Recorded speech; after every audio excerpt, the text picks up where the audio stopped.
اللہ کا ہے پھر اللہ اس کے ہیں.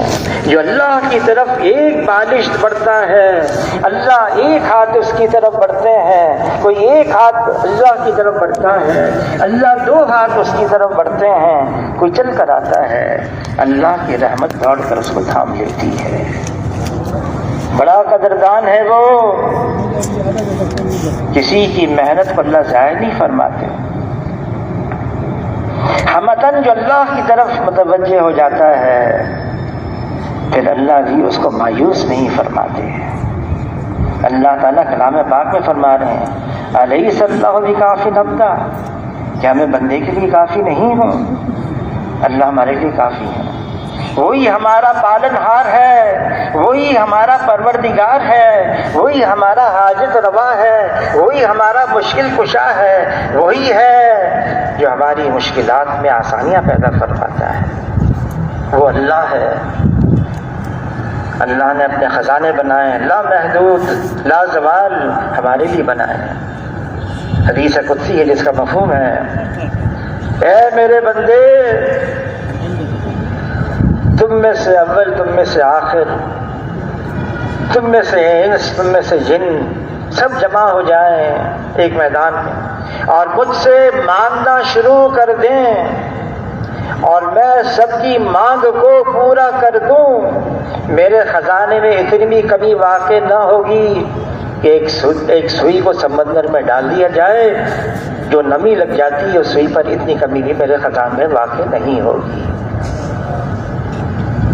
وہ سارے خزانے ہمارے لیے ہیں.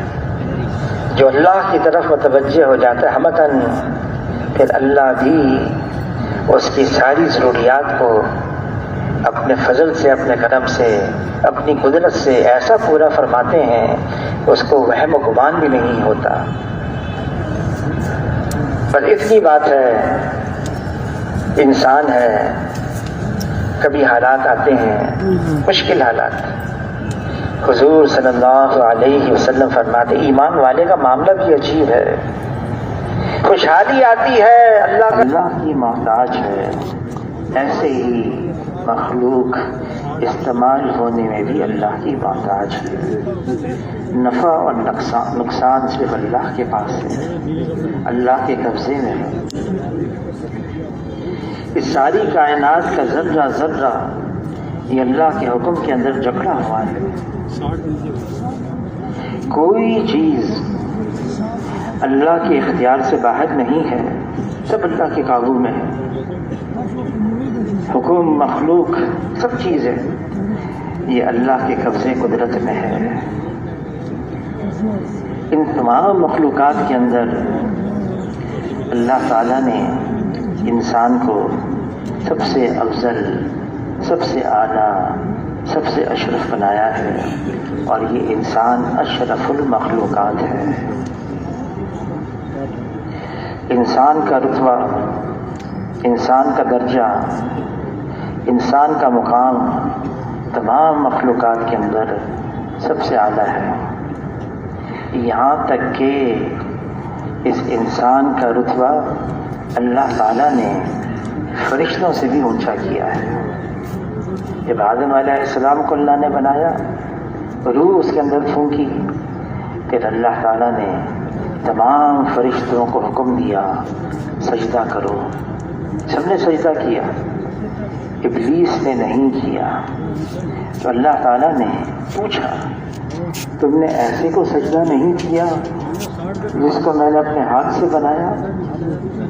فضیلت بتائی اس انسان کا مقام کیا ہے. اور ابلیس کا جواب کیا تھا کہ مجھے بنایا آگ سے، اس کو بنایا مٹی سے. آگ مٹی سے افضل ہے، لیکن اس بات کو بھول گیا کہ مقام، رتبہ، درجہ، عزت یہ تو اللہ کی طرف سے آتی ہے، حسب نسب کی وجہ سے نہیں ہے. پیدائش کیسے ہوئی اس پر نہیں ہے، بلکہ اللہ تعالیٰ جس کو چاہے رتبہ دے دے، مقام دے دے، درجہ دے دے. انسان کا مقام بہت اونچا ہے، لیکن اللہ تعالیٰ نے یہ بھی فرما دیا اپنے پاک کلام کے اندر اگر یہ انسان اپنے انسانی صفات کو ضائع کر دے، انسانی کمالات کو کھو دے، نظر تو آئے گا انسان، سر بھی ہے، دھڑ بھی ہے، سر کے اندر آنکھیں ہیں، کان ہیں، منہ ہے، ناک ہے، دھڑ کے اندر ہاتھ ہے، پاؤں ہے، سب کچھ ہے، لیکن اللہ نے فرما دیا یہ جانور بلکہ جانور سے بھی بدتر ہے۔ کہاں اتنا اونچا رتبہ، اور کہاں انسان گر گیا تو جانوروں سے بھی بدتر ہو گیا۔ وہ کون سے کمالات ہیں، وہ کون سے اوصاف ہیں، وہ کون سی صفات ہیں جس کی وجہ سے یہ انسان اشرف المخلوقات ہے؟ اس میں سب سے پہلے یہ ہے ایمان۔ اللہ تعالیٰ نے ایمان کا خزانہ، ایمان کی دولت ایسی رکھی ہے جس کے ذریعے سے یہ انسان اشرف المخلوقات بن جاتا ہے۔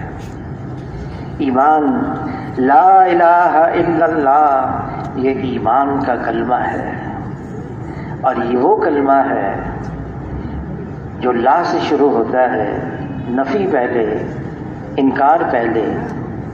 لا، اللہ کے علاوہ جو کچھ ہے وہ اللہ کا غیر ہے، وہ اللہ کا ما سوا ہے، اور جو اللہ کا غیر ہے وہ اللہ کے بغیر کچھ کر نہیں سکتا ہے۔ لا الہ الا اللہ، الفاظ بہت قیمتی ہیں، بہت اہم ہیں، بہت ضروری ہیں۔ یہ کلمہ، صرف کلمہ اتنا وزنی ہے کہ اگر ساتوں زمین اور آسمان کے اوپر رکھ دیا جائے تو ساتوں زمین اور آسمان اس کلمے کے وزن سے دب جائیں۔ اتنا بھاری ہے یہ کلمہ، لیکن صرف الفاظ کے لیے کلمہ نہیں آیا۔ آدمی اپنی زبان سے اس کا اقرار کر لے، اس کا اظہار کر لے، اس کلمے کو بول لے، ضروری ہے، لیکن صرف اس کے لیے نہیں آیا۔ یہ کلمہ تو اس لیے آیا ہے انسانوں کے دلوں کے اندر پیوست ہو جائے، دلوں کے اندر یہ رچ بس جائے، یہ کلمہ دلوں کا حصہ بن جائے۔ حضور صلی اللہ علیہ وسلم فرماتے ہیں کہ انسان کے جسم کے اندر ایک گوشت کا لوتھڑا ہے، یہ صحیح ہو گیا سارا بدن صحیح ہے، اور اگر یہ بگڑ گیا تو سارا بدن بگڑا ہوا ہے۔ فرمایا جان لو، سمجھ لو، خبردار، یہ گوشت کا لوتھڑا انسان کا دل ہے۔ دل بنا ہوا ہے، انسان بنا ہوا ہے، دل بگڑ جائے انسان بھی بگڑ جاتا ہے۔ یہ دل، یہ اللہ کی تجلی گاہ ہے، یہ زمین اللہ کو نہیں سما سکتی، آسمان اللہ کو نہیں سما سکتا، مومن کا دل ہے یہ اللہ کو سما سکتا ہے۔ لیکن کس دل میں؟ اللہ کے اندر کوئی کمی نہیں، اللہ تعالیٰ میں کوئی کجی نہیں، اللہ تعالیٰ میں کوئی نقص نہیں، اللہ تعالیٰ میں کوئی عیب نہیں، اللہ تعالیٰ یکتر ہر خرابی کمی سے پاک اور صاف ہے۔ اگر دل ناپاک ہے، اس میں گندگی ہے، اس میں مال ہے، اس میں نقشے ہیں، اس میں چیزیں ہیں، اس میں دنیا کی محبت ہے، اس میں انانیت ہے، اس میں نفسانیت ہے، اس میں شہوانیت ہے، دل ناپاک ہے، اس ناپاک دل کے اندر اللہ نہیں آئیں گے۔ اس لیے اس کلمے کو پہلے لا سے شروع کیا ہے۔ لا، انکار، نفی، نہیں، اللہ کے علاوہ جو کچھ ہے پہلے اس کو اس دل سے نکالنا ہوگا، اور اللہ کے غیر کو اس دل سے نکالنے کے لیے انبیاء علیہ الصلوۃ والسلام کو سب سے زیادہ وقت اور سب سے زیادہ قوت استعمال کرنی پڑی سارے انبیاء علیہ الصلوۃ والسلام کو. انبیاء علیہ الصلوۃ والسلام تو آئی اسی لیے انسانیت پر محنت کرنے کے لیے، انسانیت کو اجاگر کرنے کے لیے، انسان کو انسان بنانے کے لیے. ان کی محنت کا میدان انسان ہوا کرتے تھے. ہر نبی نے آ کر محنت کی انسانوں پر، اور ہر نبی کی آواز یہ تھی، ہر نبی کی پکار یہ تھی، یا ایھا الناس قولوا لا الہ الا اللہ تفلحوا. اے انسانوں، لا الہ الا اللہ کا اقرار کر لو، کامیاب ہو جاؤ گے. اللہ کا غیر، اللہ کے علاوہ جو کچھ ہے وہ دل سے نکل جائے. میں ہوں اور اللہ ہو، اور درمیان میں کچھ اور نہ ہو. اگر دل ناپاک ہے، مال، نقشے، دنیا کیا ہے؟ ہر اس بات کا، ہر اس چیز کا نام دنیا ہے جو بندے اور اللہ کے درمیان حائل ہو جائے. حضور صلی اللہ علیہ وسلم خبردار کر رہے ہیں اپنی ساری امت کو، اس دنیا سے بچو، یہ ہاروت اور ماروت سے زیادہ جادو کرنے والی ہے.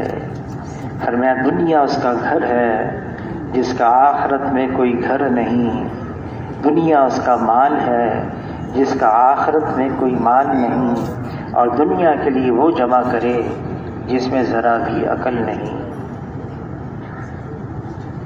دنیا کی محبت ہر خطا کی جڑ ہے. جو دنیا کے پیچھے جاتا ہے، مقصود اس کا صرف دنیا ہوتا ہے، یہ بھی جانور پن ہے. فرمایا دنیا جیفتن و طالبها کلاب. یہ تو جانور پن ہے، مال کے پیچھے جانا، دنیا کے پیچھے جانا. حضور صلی اللہ علیہ وسلم امت کو ترغیب دے رہے ہیں، دنیا میں ایسے رہو جیسے مسافر، بلکہ راہ چلتا ہوا مسافر. وصال سے چند دن پہلے ساری امت کو وصیت کی، مجھے اپنی امت پر فقر اور فاقے کا ڈر نہیں، مجھے اپنی امت پر دنیا کی فراوانی کا ڈر ہے. حضور صلی اللہ علیہ وسلم ساری امت کو خبردار کر رہے ہیں، وقت آئے گا میری امت پر جیسے بھوکے کھانے پہ ٹوٹ پڑتے ہیں، غیر میری امت پہ ٹوٹ پڑیں گے. صحابہ کرام حیرت سے، اے اللہ کے رسول، کیا مسلمان اس وقت تعداد میں تھوڑے رہ جائیں گے؟ فرمایا نہیں، تعداد میں ہوں گے بہت زیادہ، تعداد میں ہوں گے بہت زیادہ، لیکن ان کی حیثیت سمندر کے جھاگ کی طرح ہو جائے گی. سمندر کی لہریں کنارے پر آتی ہیں، اور جب کناروں پر آتی ہیں لہریں جھاگ بن جاتی ہیں، پھر دوسری لہر پیچھے آتی ہے، اس جھاگ جو سمندر کی جھاگ بن گئی اس کو اس جانب لے جاتی ہے، پھر اور لہر آتی ہے وہاں سے یہاں جھاگ کو لے جاتی ہے. وہ سمندر کی جھاگ سمندر کی لہروں کی رحم و کرم پر ہوتی ہے. صحابہ کرام نے عرض کیا، اے اللہ کے رسول ایسا کیوں ہوگا؟ فرمایا ان کے اندر وہن کی بیماری عام ہو جائے گی. عرض کیا وہن کی بیماری کیا ہے؟ فرمایا حب الدنیا و کراہیت الموت. دنیا کی محبت اور موت سے کراہیت. جب یہ مرض امت کے اندر عام ہو جائے گا، امت غیروں کا مقابلہ کر نہیں سکتی. دنیا کی محبت، جس اللہ نے اس دنیا کو بنایا ہے وہ اللہ اپنے کلام میں فرما رہا ہے یہ دنیا لاہ و لاگ ہے، کھیل تماشا ہے، اور حضور صلی اللہ علیہ وسلم مخبر صادق ہیں، سچی باتیں بتانے والے ہیں۔ وہ فرما رہے ہیں یہ دنیا دار الغرور ہے، دھوکے کی جگہ ہے۔ دنیا دار الغرور ہے، دھوکے کی جگہ ہے۔ جناب رسول اللہ صلی اللہ علیہ وسلم سید ولد آدم ہیں، سید الاولین ہیں، سید الآخرین ہیں۔ جناب رسول اللہ صلی اللہ علیہ وسلم امام الانبیاء ہیں۔ لا يمكن الثنا کما کان حقہ بعد از خدا بزرگ، تو یہ قصہ مختصر اللہ کے بعد رتبہ ہے تو جناب رسول اللہ صلی اللہ علیہ وسلم کا ہے۔ لیکن حضور صلی اللہ علیہ وسلم بے سر و سامانی، اس دنیا کی بے سر و سامانی حضور صلی اللہ علیہ وسلم کا سرمایہ تھا۔ قسمہ پرسی، دنیاوی قسمہ پرسی حضور صلی اللہ علیہ وسلم کا سامان تھا۔ فقر اور فاقہ حضور صلی اللہ علیہ وسلم کا فخر تھا۔ زمین اور آسمان کے خزانوں کی چابیاں جناب رسول اللہ صلی اللہ علیہ وسلم کے قدموں میں رکھ دی گئی۔ حضور صلی اللہ علیہ وسلم نے قبول نہیں فرمایا، آخرت کو ترجیح دی۔ دنیا میں اس طرح سے زندگی گزاری۔ مکان کیسا تھا؟ عائشہ رضی اللہ تعالیٰ عنہا فرماتی ہیں جس مبارک حجرے میں جو جنت کا باغ تھا، جنت کا ٹکڑا تھا، وہ مبارک حجرہ 8 سال میں حضور صلی اللہ علیہ وسلم کے ساتھ اس حجرے میں رہی۔ کتنا بڑا تھا؟ عائشہ رضی اللہ تعالیٰ عنہا فرماتی ہیں کھڑے ہو جاتے، قریب تھا چھت ہمارے سروں کو لگ جاتی۔ اور عائشہ رضی اللہ تعالیٰ عنہا فرماتی ہیں اگر ہاتھ پھیلا کر ایک طرف کروٹ لیتے، ایک دیوار تھا قریب کہ وہ ہاتھ کو لگ جاتی، دوسری کروٹ لیتے ہاتھ پھیلا کر، قریب تھا کہ دوسری دیوار بھی ہاتھ کو لگ جاتی۔ اور عائشہ رضی اللہ تعالیٰ عنہا فرماتی ہیں اگر رات کو حضور صلی اللہ علیہ وسلم نماز کی نیت باندھتے، پھر سجدے کا وقت آتا، حضور صلی اللہ علیہ وسلم اپنا دست مبارک میرے پاؤں پر رکھتے، میں سمجھ جاتی سجدے کا وقت آیا ہے، پاؤں سکیڑتی اور حضور صلی اللہ علیہ وسلم کے لیے سجدہ کرنے کے لیے جگہ بناتی۔ یہ کس کا مکان ہے؟ جناب رسول اللہ صلی اللہ علیہ وسلم کا۔ کھانا کیا تھا؟ عائشہ رضی اللہ تعالیٰ عنہ فرماتی ہیں ہم ایک چاند دیکھتے، پھر ایک چاند دیکھتے، پھر ایک چاند دیکھتے، 2 مہینے لگاتار گھر میں کھانا پکانے کے لیے آگ جلانے کی نوبت نہیں آتی تھی کیونکہ کچھ ہوتا نہیں تھا پکانے کے لیے۔ اچھا پھر گزر کیسا تھا آپ کا؟ عائشہ رضی اللہ تعالیٰ عنہ فرماتی اسودان، کھجور اور پانی۔ اور عائشہ رضی اللہ تعالیٰ عنہ فرماتی ہیں یہ بھی کبھی بھی حضور صلی اللہ علیہ وسلم نے پیٹ بھر کر نوش نہیں فرمایا۔ ایک سائل آ گیا حضور کی خدمت میں، اپنا حال بیان کیا، کئی دن کا فاقہ ہے۔ حضور نے اس کو بٹھا دیا، آدمی بھیجا اپنے گھروں کے اندر، 8 گھر تھے، ایک ایک گھر میں آدمی بھیجا، کچھ کھانے کو ہے ہر گھر سے یہ جواب آیا کچھ نہیں ہے. کس کے گھر میں؟ جناب رسول اللہ صلی اللہ علیہ وسلم.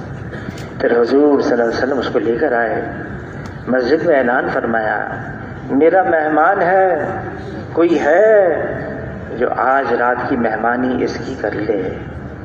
ایک انصاری نے عرض کیا ہے اللہ کے رسول، اتنا مجمع صحابہ کا، اس میں سے ایک انصاری نے کہا اے اللہ کے رسول میں آپ کے مہمان کو اپنے گھر لے جاؤں گا اور اس کی مہمانی کروں گا.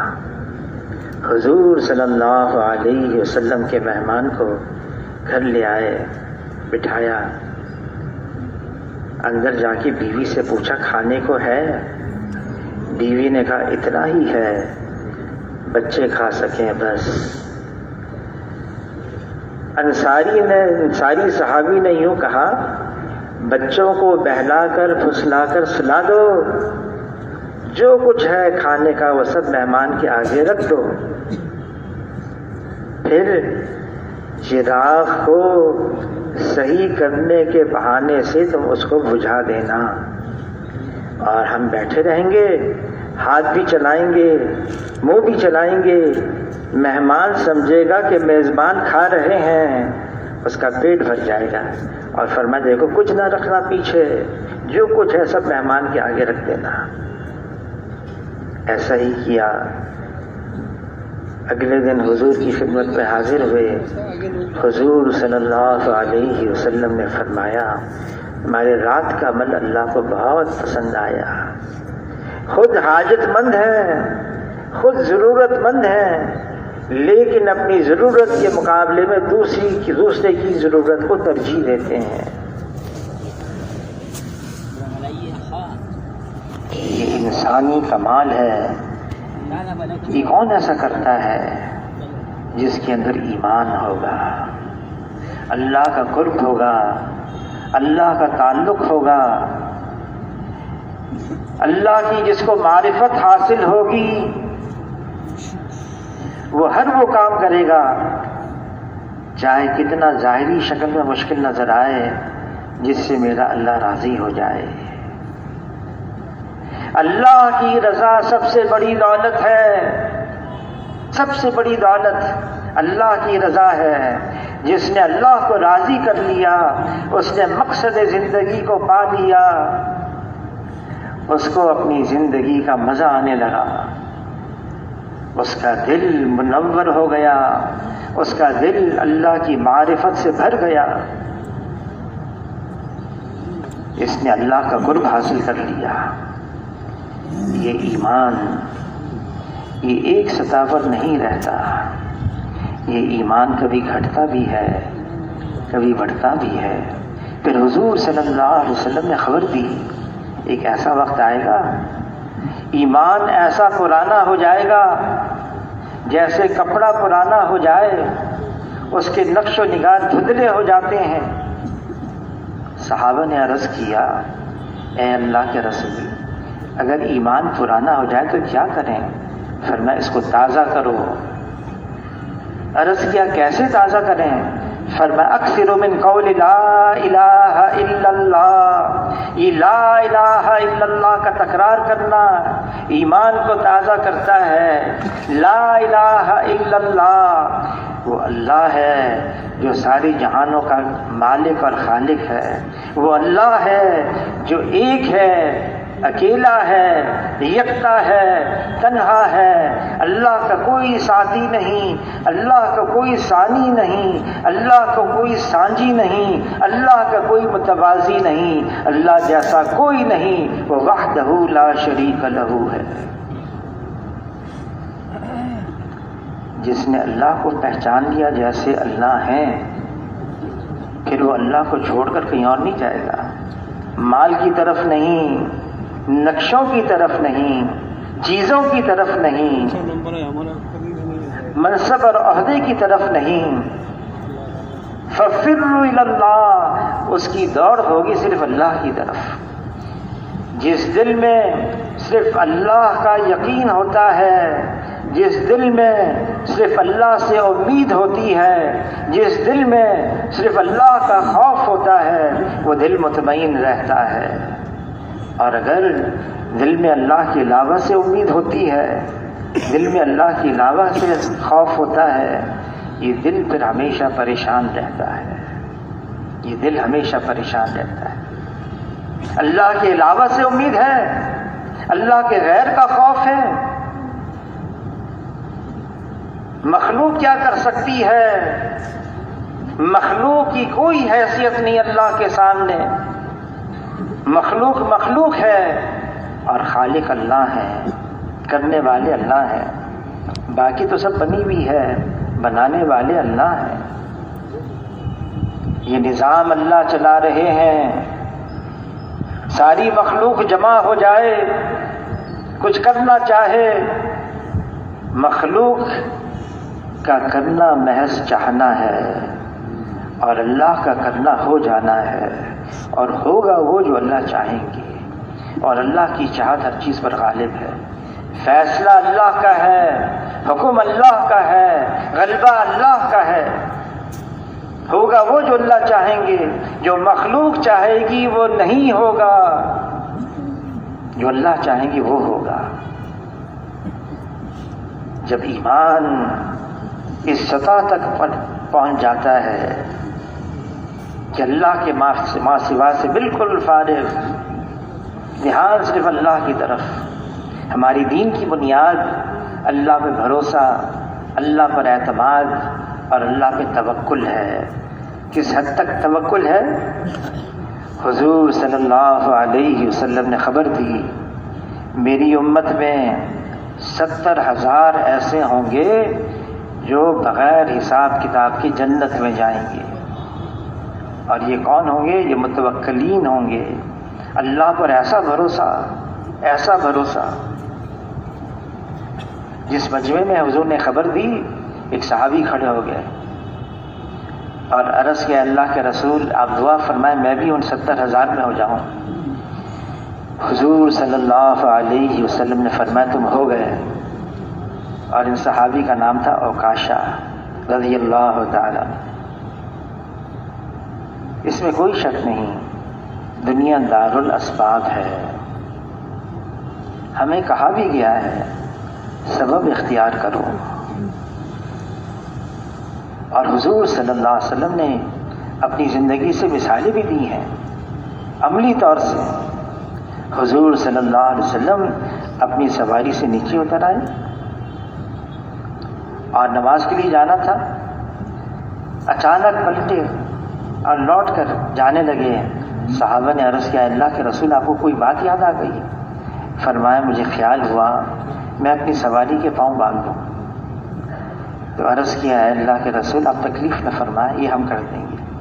فرمایا ہاں میں جانتا ہوں میری طرف سے تم یہ کر سکتے ہو، لیکن میں اپنا کام خود کرنا جانتا ہوں، خود کرنا چاہتا ہوں۔ صحابی آئے حضور کی خدمت میں، پوچھا سواری کہاں ہے؟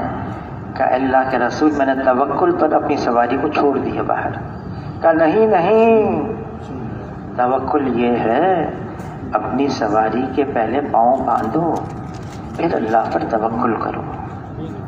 یہ تو خود بتا دیا، فرما دیا حضور نے توکل، لیکن پھر بھی فرمایا ایسے بھی ہوں گے جن کی نگاہ اللہ سے ہٹنے نہیں پائے گی، نگاہ اللہ پر جمی رہے گی۔ ہوگا وہ جو اللہ چاہیں گے۔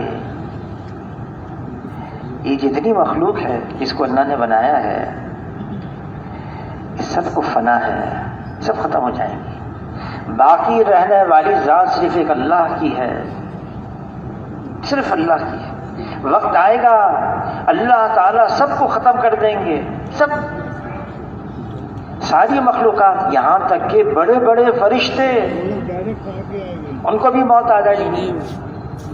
پھر اکیلے اللہ تعالیٰ تنہے تنہا ہوں گے۔ پھر اللہ تعالیٰ اعلان کریں گے لمن الملک اليوم، آج کس کی بادشاہت ہے؟ کوئی جواب دینے والا بھی نہیں ہوگا، اور اللہ کی یہ پکار گونجے گی، گونجے گی۔ پھر اللہ خود جواب دیں گے للہ الواحد القہار، ایک اللہ کی بادشاہت ہے۔ دنیا کی تمام حکومتوں پر، دنیا کی تمام سلطنتوں پر، دنیا کی تمام بادشاہتوں پر ایک اللہ کی بادشاہت ہے، فیصلہ اللہ کا ہے، حکم اللہ کا ہے، غلبہ اللہ کا ہے۔ وہ اللہ جو ساری کائنات کا خالق اور مالک ہے، وہ خالق ہے اور باقی سب مخلوق ہیں، وہ مالک ہے اور باقی سب مملوک ہیں، وہ رازق ہے اور باقی سب مرزوق ہے، وہ غالب ہے اور باقی سب مغلوب ہے۔ کائنات کے ذرے ذرے پر اللہ کا قبضہ ہے، کوئی چیز اللہ کے قبضے سے باہر نہیں۔ یہ دنیا دھوکہ دیتی ہے، انسان دھوکے میں آ جاتا ہے، نظر آتا ہے، نظر کا دھوکہ، یہاں سے ہو رہا ہے، یہ کر رہا ہے، ایسا ہوا ہے، نظر آتا ہے، یہ نظر کا دھوکہ ہے۔ کرنے والی ذات تو اللہ کی ہے۔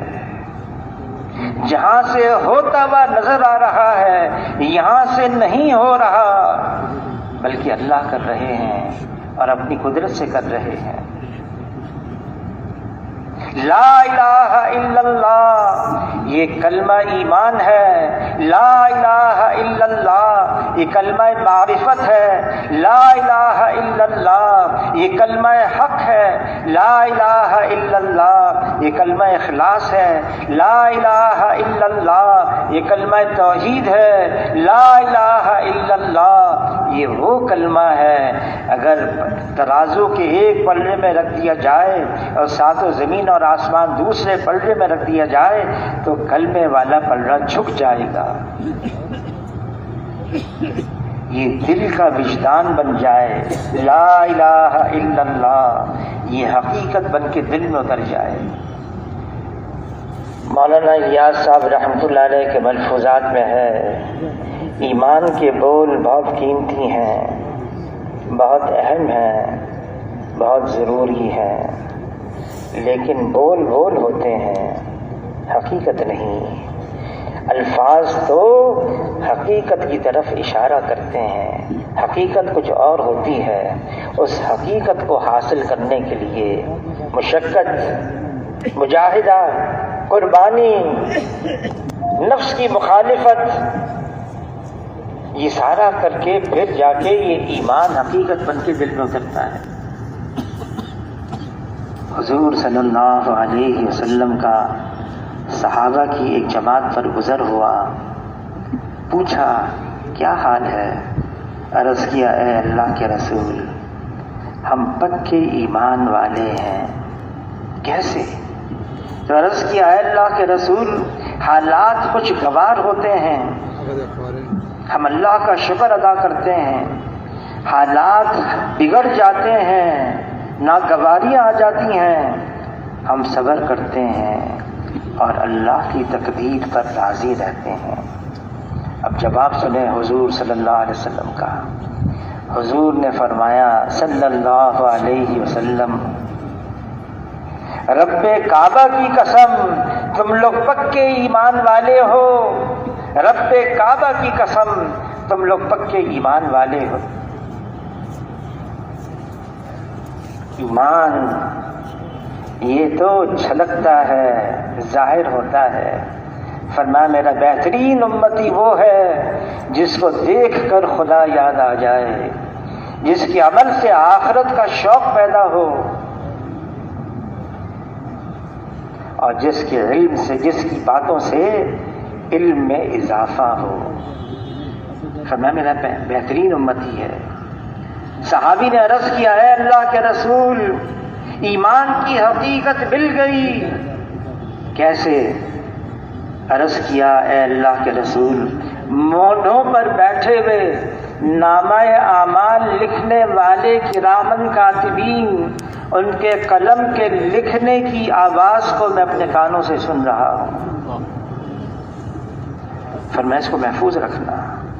علی رضی اللہ تعالیٰ عنہ فرماتے ہیں اگر میرے اور اللہ کے درمیان کے پردوں کو ہٹا دیا جائے، میں ہوں اور اللہ ہو، درمیان میں کچھ نہ ہو، میرے ایمان میں ذرے برابر کا اضافہ نہ ہو، میں تو اب بھی ایسا ہوں جیسے ان آنکھوں سے اللہ کو دیکھ رہا ہوں۔ اللہ تعالیٰ کا مطالبہ ہم سب سے یہ ہے، ایمان لے آؤ، ایسا ایمان لے آؤ جیسے وہ لے کر آئے تھے صحابہ۔ ایمان، غیب کا منظر ان کے سامنے آ گیا، اپنی آنکھوں سے غیب کا منظر دیکھ رہے تھے۔ انس بن نضر رضی اللہ تعالیٰ عنہ، اے اللہ کے رسول جان دے دی کیا ملے گا؟ فرمایا جنت۔ دوڑتے ہوئے احد پہاڑ کی طرف، اللہ کی قسم احد پہاڑ کی اس جانب مجھے جنت کی خوشبو آ رہی ہے، اور واقعی ان کو جنت کی خوشبو آ رہی تھی۔ غیب کا منظر ان کی آنکھوں کے سامنے۔ عرض کیا اللہ کے رسول میں نے آج کی صبح ایمان کے ساتھ کی ہے، ایمان کی حقیقت کے ساتھ۔ کیسے؟ عرض کیا میرا تو یہ حال بن گیا ہے، میں دن میں روزے کی حالت میں ہوتا ہوں، اور رات کو میں اپنے بستر سے جدا قیام کی حالت میں ہوتا ہوں۔ میں ان آنکھوں سے جنت کو، جنت والوں کو دیکھ رہا ہوں، وہ ایک دوسرے کو سلام کر رہے ہیں۔ میں ان آنکھوں سے جہنم کو، جہنم والوں کو دیکھ رہا ہوں، ایک دوسرے کو لعن طعن کر رہے ہیں۔ گویا کہ اللہ کا عرش میری نگاہوں کے سامنے ہے۔ اور صحابہ کرام جو فرماتے تھے نا، بات کرتے تھے، کوئی تصنع نہیں، کوئی بناوٹ نہیں، کوئی دکھاوا نہیں، کوئی تکلف نہیں، وہ واقعی جو ان کے اندر ہوتا ہے وہ زبان پر کہتے تھے۔ یہ سن کر حضور صلی اللہ علیہ وسلم نے فرمایا، جس کا مفہوم ہے، اے حارثہ تم وہ ہو جس کا دل اللہ نے ایمان کے ساتھ منور کر دیا، اس کو سنبھال کے رکھنا۔ ایمان یہ وہ دولت ہے، وہ خزانہ ہے جس کی وجہ سے یہ انسان اشرف المخلوقات ہے، اور اگر ایمان اس سطح کا نہیں ہے، اس حیثیت سے اس کا معاملہ ہے۔ پھر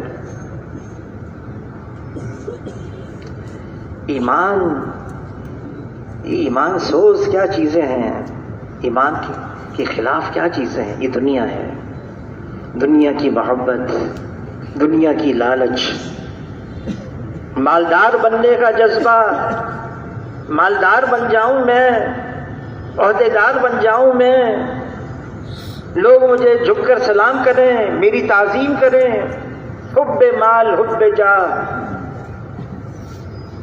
ایسی خطرناک چیزیں ہیں۔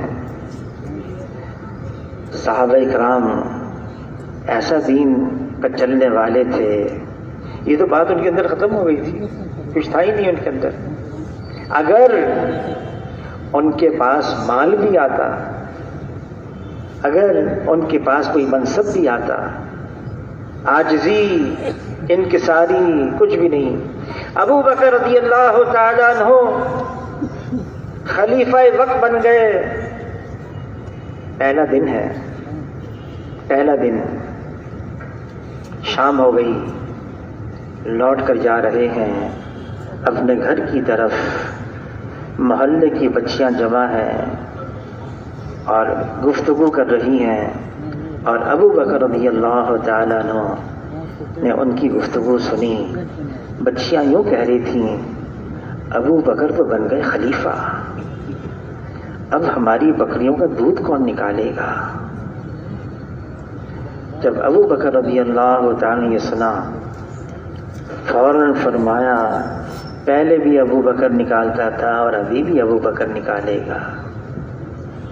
بچیوں سے کہا لاؤ بکریاں اپنی جمع کرو، اور جو بچی اپنی بکری لاتی سامنے، ابو بکر خلیفہ وقت بن گئے۔ اس بچی سے پوچھتے ہیں بتاؤ تمہیں جھاگ والا دودھ پسند ہے یا بغیر جھاگ والا پسند ہے؟ بچی نے کہہ دیا مجھے جھاگ والا دودھ پسند ہے۔ زور لگاتے ابو بکر رضی اللہ تعالیٰ عنہ، زور لگاتے جھاگ بناتے، پھر پوچھتے، اس بچی سے پوچھتے میں نے صحیح کام کیا؟ بچی کہتی ہاں۔ دوسری بچی کو بلاتے، اس کی بکری کا دودھ نکالتے، پوچھتے پہلے تمہیں جھاگ والا پسند ہے بغیر جھاگ والا؟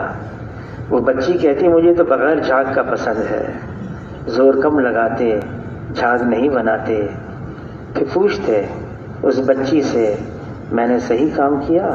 بچی کہتی ہاں۔ کون ہے؟ ابو بکر رضی اللہ تعالیٰ عنہ، جن کے بارے میں حضور صلی اللہ علیہ وسلم فرما گئے میں تمام کے احسانات کا بدلہ دے چکا ہوں۔ ابو بکر رضی اللہ تعالیٰ عنہ کے احسانات کا بدلہ اللہ تعالیٰ حشر کے میدان میں میری طرف سے خود عطا فرمائیں گے۔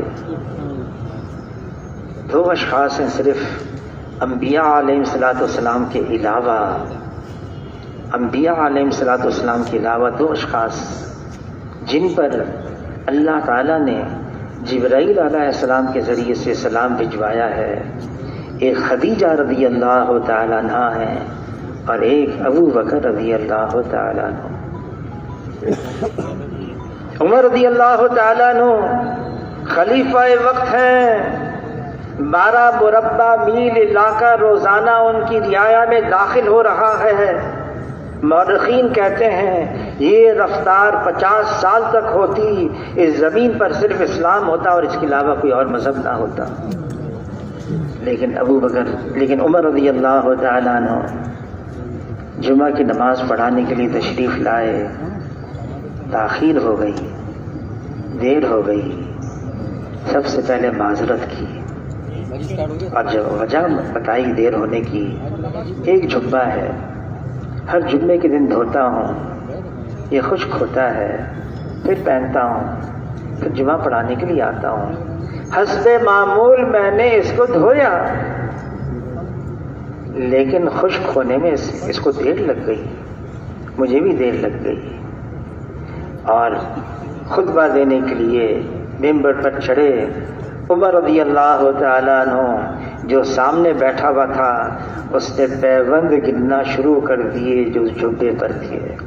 12 تھے پیوند اور ایک پیوند چمڑے کا تھا۔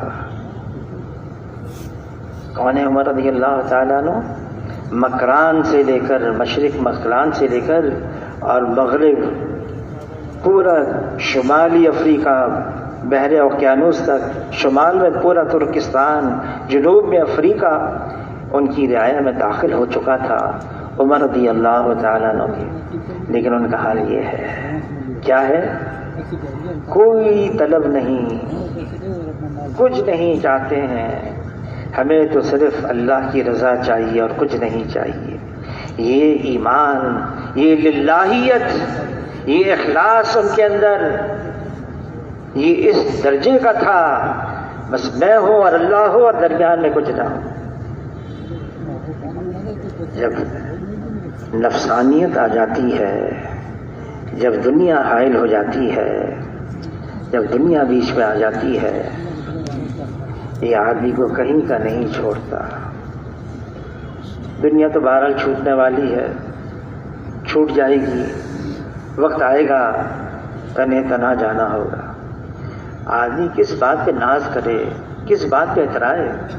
یہ دنیا، مال، نقشے، چیزیں، عہدے، منصب، ڈگری، سب دھوکے کی جگہ ہے، کوئی چیز ساتھ نہیں جائے گی۔ آدمی اس دنیا کے اندر کتنے دن تک جیے گا؟ آخر تو موت ہے، مرنا تو ہے۔ موت ایک ایسی حقیقت ہے جس کا کوئی انکاری نہیں ہے۔ یہ سانس کا ڈورا ٹوٹے گا، جب سانس لے رہے نا یہ ٹوٹ جائے گا، یہ ایسا باریک ڈورا ہے۔ یہ دل کا دھڑکنا بند ہو جائے گا، یہ پھیپھڑوں کا سانس لینا بند ہو جائے گا، اور پھر کپڑے بھی اتار دیے جائیں گے، احتراماً کفن کا جوڑا پہنا دیا جائے گا، پھر لے جایا جائے گا کاندھوں پر۔ موت آ رہی ہے، حضور صلی اللہ علیہ وسلم ترغیب دے رہے ہیں، حازم اللذات، لذتوں کو توڑ دینے والی چیز موت کو کثرت سے یاد کرو۔ لیکن کیا کریں، دنیا کی مشغولیت، دنیا کی مصروفیت، دنیا کا انہماک اس نے ہمیں غافل کر دیا، بھلا دیا کہ موت آ رہی ہے۔ اور کب آئے گی؟ وہ کون ہے جو بتا سکتا ہے؟ یہ رات بھی میرے پاس ہے، کون ہے؟ ایک لمحے کا اعتبار نہیں، اس دنیا کی زندگی کا بھروسہ نہیں، ایک لمحے کا بھی۔ حضور صلی اللہ علیہ وسلم نے پوچھا، بتاؤ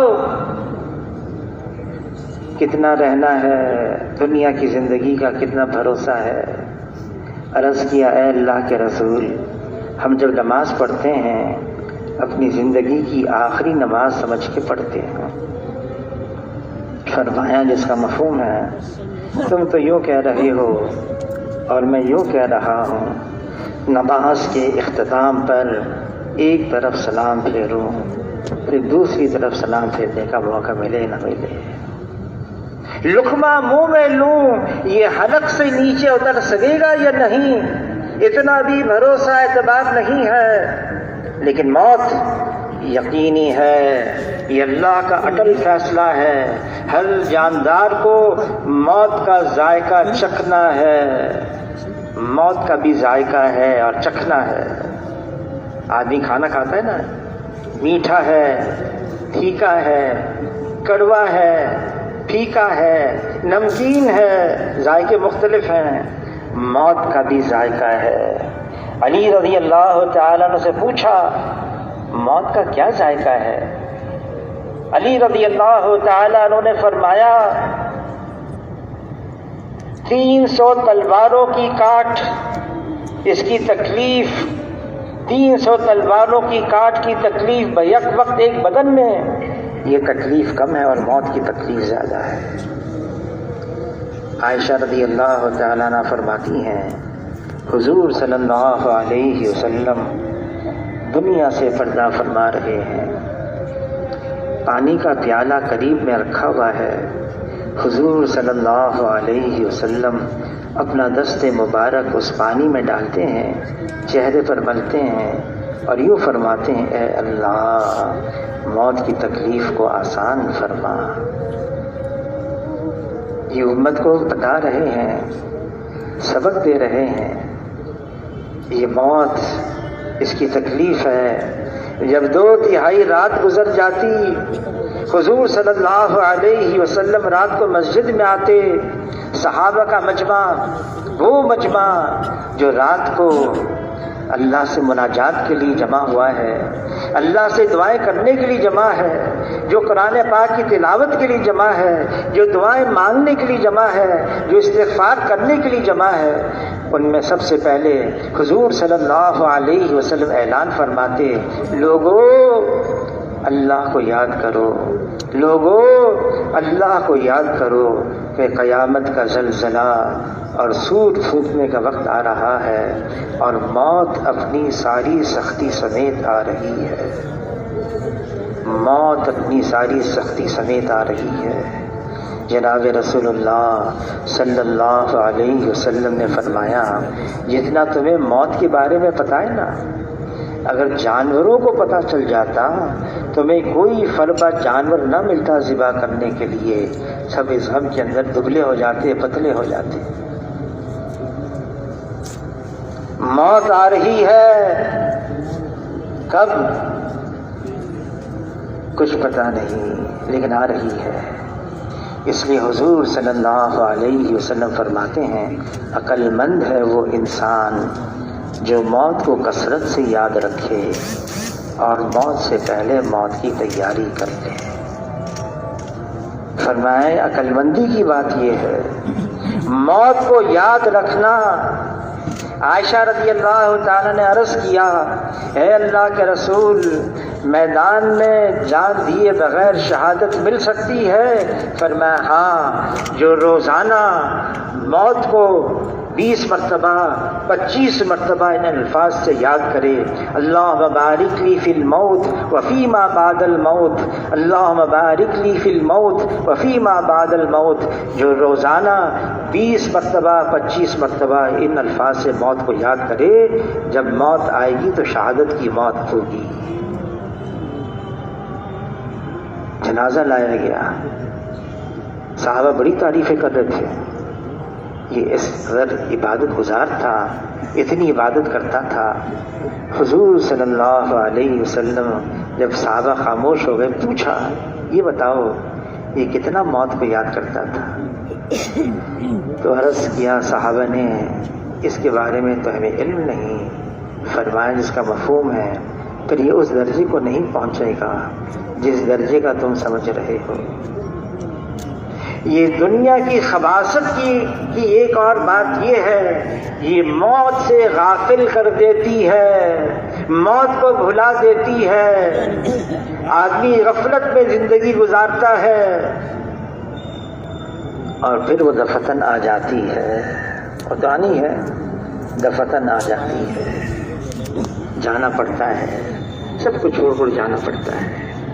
اس لیے آخرت، موت، حضور صلی اللہ علیہ وسلم نے صحابہ اکرام کو اس پر اٹھایا، اور صحابہ اکرام ساری دنیا میں نکل گئے، پھیل گئے، بتانے کے لیے، ساری انسانیت کو بتانے کے لیے دھوکے سے نکلو، یہ دنیا دھوکے کا گھر ہے، اصل تو آخرت ہے جہاں جانا ہے، ہمیشہ کی زندگی ہے، کبھی بھی ختم ہونے والی زندگی نہیں ہے۔ یہ دنیا کی زندگی یہ ناقص ہے، نامکمل ہے، یہاں پر اگر خوشی ہے تو غمی بھی ہے، یہاں صحت ہے تو بیماری بھی ہے، یہاں اگر ہنسی ہے تو رونا بھی ہے، یہاں ہر چیز ہے۔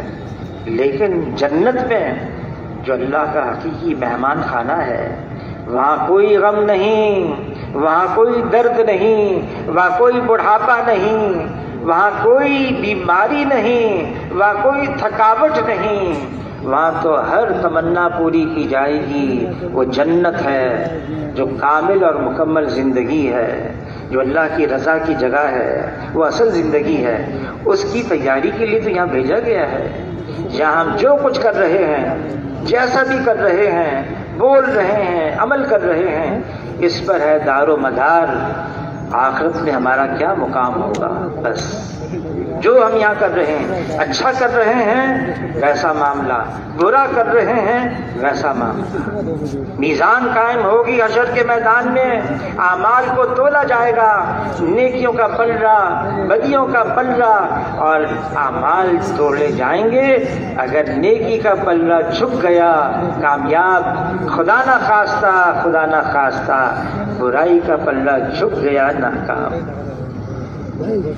حضور صلی اللہ علیہ وسلم فرماتے ہیں حشر میں 3 جگہیں ایسی ہیں آدمی کو سوائے اپنے کوئی اور یاد نہیں ہوگا۔ جب ترازو اعمال نامے تولے جائیں گے، نیکی کا پلڑا جھکتا ہے یا برائیوں کا پلڑا جھکتا ہے؟ نیکیوں کا پلڑا جھکتا ہے یا گناہوں کا پلڑا جھکتا ہے؟ کوئی یاد نہیں ہوگا آدمی کو۔ جب نامہ اعمال دیا جائے گا، دائیں ہاتھ میں دیا جائے گا یا الٹے ہاتھ میں دیا جائے گا، اس وقت کوئی یاد نہیں ہوگا۔ اور جب صراط پر سے گزرے گا، میں صحیح سالم گزر جاؤں گا یا نیچے جہنم میں گر کر نیچے گر جاؤں گا۔ ان 3 مواقع پر جناب رسول اللہ صلی اللہ علیہ وسلم نے فرمایا کوئی یاد نہیں ہوگا۔ آج اس دنیا نے ہمیں بھلا دیا، حالانکہ دنیا میں آئے سی کہ حضور صلی اللہ علیہ وسلم فرماتے ہیں الدنیا خلقت لکم، دنیا کو بنایا تمہارے لیے، لیکن آگے فرمایا وَإِنَّكُمْ خُلِقْتُمْ لِلْآخِرَةِ، تمہیں اللہ نے آخرت کے لیے بنایا ہے۔ انسانیت کو بتانا ہے، سمجھانا ہے، بلانا ہے آخرت کی طرف، اس دنیا سے آخرت کی طرف بلانا ہے۔ پہلے انبیاء علیہ السلام آتے تھے، محنت کرتے تھے، ساری ان کی دو اس پر ہوتی تھی، یہ انسانیت آخرت کو سامنے رکھ کر زندگی گزاری۔ حضور صلی اللہ علیہ وسلم کے بعد اب کوئی نیا نبی آنے والا نہیں ہے، ساری ذمہ داری اس امت کی ہے، ہمیں کرنا ہے۔ لا الہ الا اللہ کا کلمہ ساری دنیا کے اندر عام ہو جائے، یہ لا الہ الا اللہ حقیقتاً دلوں میں آ جائے۔ مولانا الیاس صاحب رحمۃ اللہ علیہ ان کے ملفوظات میں ہے، میں نے اس کام کا نام تبلیغی جماعت نہیں رکھا، پڑ گیا، اگر مجھے اختیار ہوتا میں اس کا نام تحریک ایمان یہ نام رکھتا۔ یقینوں کی تبدیلی ہے یہ محنت، مخلوق سے یقین ہٹ کر ایک اللہ پر آ جائے، جتنا اللہ کے علاوہ ہے، اللہ کا غیر ہے، اس سے ہم بیزار ہو جائیں اور ہمتاً صرف اللہ کی طرف متوجہ ہو جائیں۔ جو ہمتاً اللہ کی طرف متوجہ ہو جاتا ہے وہ بڑا قدردان ہے۔ اللہ تعالیٰ بڑے قدردان ہیں، جو صرف اللہ کا نام لیتا ہے کبھی محروم نہیں رہتا، اللہ کا نام مجمع میں لیتا ہے، اللہ تعالیٰ فرشتوں کے مجمع میں اس کا نام لیتے ہیں۔ کوئی چپکے چپکے دل میں اللہ کا نام لیتا ہے، پھر اللہ بھی چپکے چپکے اس کا نام لیتے ہیں۔ جو اللہ کا ہے پھر اللہ اس کے ہیں، جو اللہ کا ہے پھر اللہ اس کے ہیں۔ جو اللہ کی طرف ایک بالش بڑھتا ہے، اللہ ایک ہاتھ اس کی طرف بڑھتے ہیں، کوئی ایک ہاتھ اللہ کی طرف بڑھتا ہے، اللہ دو ہاتھ اس کی طرف بڑھتے ہیں، کوئی چل کر آتا ہے، اللہ کی رحمت دوڑ کر اس کو تھام لیتی ہے۔ بڑا قدردان ہے وہ، کسی کی محنت کو اللہ ضائع نہیں فرماتے۔ ہمتاً جو اللہ کی طرف متوجہ ہو جاتا ہے پھر اللہ بھی اس کو مایوس نہیں فرماتے۔ اللہ تعالیٰ کلام پاک میں فرما رہے ہیں، الیس اللہ بکاف عبدہ، کیا میں بندے کے لیے کافی نہیں ہوں؟ اللہ ہمارے لیے کافی ہے، وہی ہمارا پالن ہار ہے، وہی ہمارا پروردگار ہے، وہی ہمارا حاجت روا ہے، وہی ہمارا مشکل کشا ہے، وہی ہے جو ہماری مشکلات میں آسانیاں پیدا فرماتا ہے، وہ اللہ ہے۔ اللہ نے اپنے خزانے بنائے، لا محدود لا زوال، ہمارے لیے بنائے۔ حدیث قدسی ہے جس کا مفہوم ہے، اے میرے بندے، تم میں سے اول، تم میں سے آخر، تم میں سے انس، تم میں سے جن، سب جمع ہو جائیں ایک میدان میں اور مجھ سے مانگنا شروع کر دیں اور میں سب کی مانگ کو پورا کر دوں، میرے خزانے میں اتنی بھی کمی واقع نہ ہوگی کہ ایک سوئی کو سمندر میں ڈال دیا جائے، جو نمی لگ جاتی ہے اس سوئی پر اتنی کمی بھی میرے خزانے میں واقع نہیں ہوگی۔ وہ سارے خزانے ہمارے لیے ہیں۔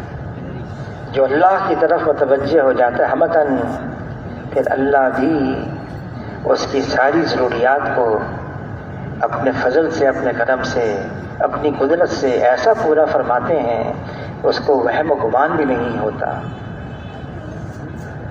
پر اتنی بات ہے، انسان ہے، کبھی حالات آتے ہیں مشکل حالات، حضور صلی اللہ علیہ وسلم فرماتے ایمان والے کا معاملہ بھی عجیب ہے، خوشحالی آتی ہے اللہ کا شکر ادا کرتا ہے، پریشانی آتی ہے صبر کرتا ہے، اور فرمایا دونوں میں خیر ہے۔ حضور صلی اللہ علیہ وسلم فرماتے ہیں دونوں میں خیر ہے، اور صحابی فرماتے ہیں ہم نے خیروں کی خیر کو ناگواری میں پایا ہے، خیروں کی خیر کو۔ مولانا الیاس صاحب رحمۃ اللہ علیہ کے ملفوظات میں ہے، پھسوڑے آتے ہیں، مشکلات آتی ہیں، دہش کے دہانے کھلوانے کے لیے یہ اللہ دینا چاہتے ہیں، اللہ کا نظام یہی ہے، ایسا ہی ہے۔ یہ مشکلات آتی ہیں راستہ بند کرنے کے لیے نہیں آتی، یہ صحیح راستے پر ڈالنے کے لیے آتی ہیں، رجوع الی اللہ کے لیے۔ آدمی اللہ کی طرف متوجہ ہو جائے، اللہ سے مانگے، اس لیے حالات ایسے آتے ہیں۔ اور جب یہ انسان اللہ سے مانگتا ہے، اللہ کی طرف متوجہ ہو جاتا ہے، اللہ کو اتنا پیار آتا ہے اس مانگنے پر، اللہ تعالیٰ اس سے محبت کرنے لگتے ہیں، اس کو اپنا محبوب بنا لیتے ہیں، اور پھر اللہ تعالیٰ اس کے عیبوں کو بھی چھپاتے ہیں، بلکہ اس کے عیبوں کو نیکیوں میں بھی بدل دیتے ہیں، اس کے گناہوں کو نیکیوں میں بدل دیتے ہیں۔ کیا ہے؟ اس نے اللہ کی طرف متوجہ ہو کر اللہ سے پھر معافی بھی مانگی۔ جو اللہ سے صدق کے دل سے معافی مانگتا ہے اپنی گناہوں کی، ہم تو ساری گناہ گار ہیں، کل بنی آدم خطاؤون خیر الخطائین التوابون، سارے کے سارے بنی آدم خطا وار ہیں، بہترین گنہگار وہ ہے اقرار جرم کرے، اللہ سے معافی مانگے۔ مولانا یوسف قاندیلی رحمۃ اللہ علیہ کے ملفوظات میں ہے، ہم تو گناہوں کے سمندر میں ڈوبے ہوئے ہیں، ہم تو گناہوں کے سمندر میں ڈوبے ہوئے ہیں۔ پھر اللہ تعالیٰ فرماتے ہیں، اے میرے بندے تو دن میں بھی اور رات میں بھی گناہ کرتا ہے، اور میں تیرے گناہوں پر پردہ بھی رکھتا ہوں اور معاف بھی کرتا ہوں، مجھ سے معافی مانگ، میں تیرے گناہوں کو معاف کر دوں گا۔ اللہ تو معاف کرنے کے لیے تیار ہے، انتظار میں ہے، کوئی آئے اس رخ پر۔ اللہ تعالیٰ فرماتے ہیں، میری عزت کی قسم، میری جلال کی قسم، اتنے گناہ میرے پاس لے کر آ، تیرے گناہ آسمان تک، آسمان کی چھت تک لگ جائیں، زمین سے آسمان تک۔ کون ہے جو اتنے گناہ کرے گا؟ لیکن اللہ فرماتے ہیں اگر اتنے گناہ بھی لے کر آؤ، میری عزت کی قسم، میرے جلال کی قسم، ایک دفعہ مجھ سے معافی مانگ لو، میں ایک جھٹکے میں سب کو معاف کر دوں۔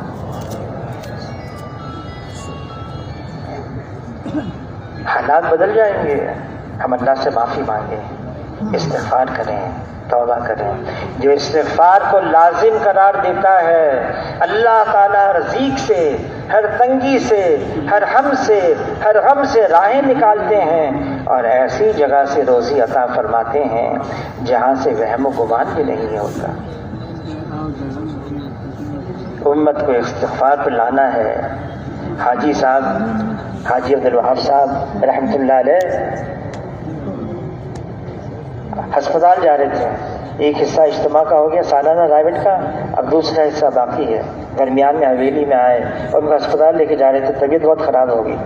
فرمایا بس میری طرف سے ساری امت کو یہ بات پہنچا دیں، ہم اللہ سے استغفار کریں، معافی مانگیں، اور فرمایا اس گناہ پر بھی اللہ سے معافی مانگیں۔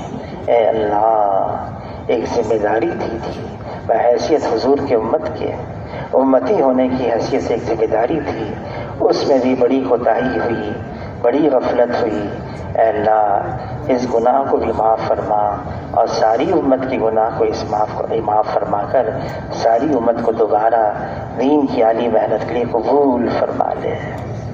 فرمائیے بھی یہ امت ہے، یہ امت آئی تو سب سے آخر میں ہے، لیکن سب سے پہلے جنت میں جائے گی۔ یہ امت ہے، اس امت کو ایک ذمہ داری دی ہے۔ فرمائیے بہترین امت ہے، کنتم خیر امت اخرجت للناس، انسانوں کی بھلائی اور خیرخواہی کی طرف نکالی گئی ہے یہ امت، یہ انسانیت کو راستہ بتاتی ہے، یہ غلط ہے، یہ صحیح ہے، غلط سے اجتناب کرنا ہے، صحیح کو اختیار کرنا ہے، حضور صلی اللہ علیہ وسلم کے راستے پر چلنا ہے، یہ امت کو بتانا سمجھانا ہے، یہ ہماری ذمہ داری ہے، ہمارا کام ہے۔ صحابہ کرام نے ایسا کام کیا ہے، امت کی گاڑی کو ایسا دھکا لگایا، یہ امت کی گاڑی اب تک چل رہی ہے۔ یہ صحابہ کرام کی قربانیاں، ان کی محنت، ان کی کاوشوں کا نتیجہ ہے۔ محنت کی انہوں نے، ساری دنیا میں پھیل گئے۔ آج اس وقت دنیا کے اندر ہر 5واں شخص وہ ہے جو کہتا ہے میں مسلمان ہوں اور میں حضور صلی اللہ علیہ وسلم کا امتی ہوں۔ یہ صحابہ کرام کی محنت کا نتیجہ ہے۔ یہ کام ہمارے ذمہ بھی ہے، ہمیں بھی کرنا ہے۔ وہ تو نکل گئے اللہ کے راستے میں جان دینے کے لیے، واپس لوٹ کر نہیں آئے، جہاں گئے وہاں ان کی قبریں بنی۔ ہمارے لیے آسانی ہے، ہم کچھ اوقات کے لیے اللہ کے راستے میں نکل جائیں، سال کے لیے، 7 ماہ کے لیے، 4 مہینے کے لیے، 40 دن کے لیے، ہر سال 4 مہینے کے لیے اللہ کے راستے میں نکل جائیں، محنت کریں، کوشش کریں اور واپس لوٹ کر اپنے اپنے مقام پر آ کے محنت کریں مقامی کام۔ تو اب اس کے لیے بتائیں کون کون ساتھی 4 مہینے کے لیے اور ملکوں کے لیے، اندرون ملک کے لیے تیار، نام لکھائیں جی۔ اب تو قرآنوں کا جوڑ بھی آ رہا ہے۔